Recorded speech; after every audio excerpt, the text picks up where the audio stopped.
Hello and welcome, I'm Joshua Barnes and you're watching NewsX World. Let's first take a look at our top stories.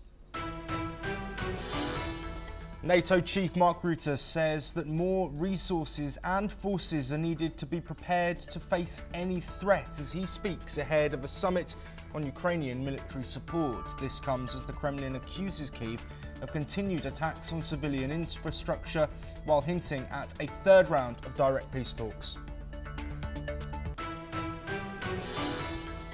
A US-backed aid group in Gaza have halted distribution today as the IDF warns that nearby roads of aid centres will be considered combat zones.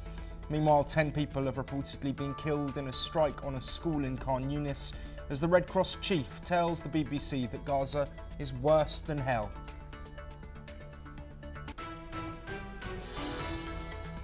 Meanwhile, the Israeli military says it has shelled targets in response to projectiles launched from Syria into the Golan Heights.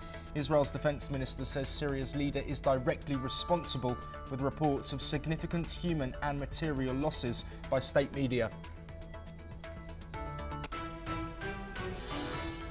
Iran's supreme leader Ayatollah Ali Khamenei says that the US nuclear proposal is against national interest, as Iran's president says the country won't bow to US pressure.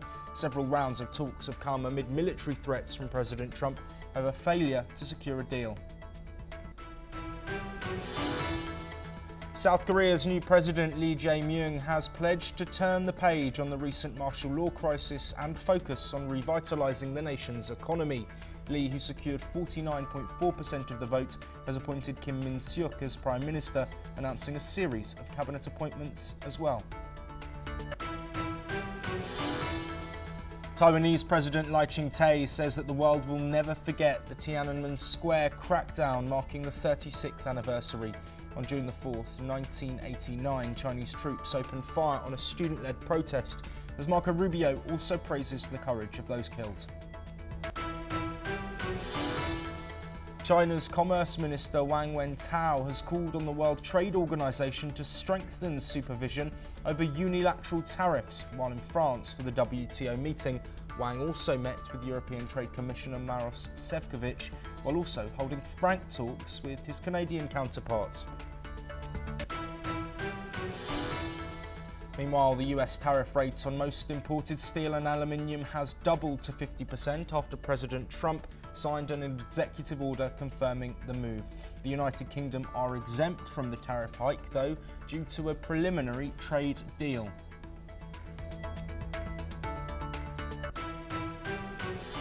We start this hour with some breaking news, and Russia claims fresh gains in Ukraine, saying its troops have taken control of Ridkodub in eastern Ukraine and Kindrativka in the northern Sumy region. The advances come amid Moscow's push to establish a buffer zone along the border.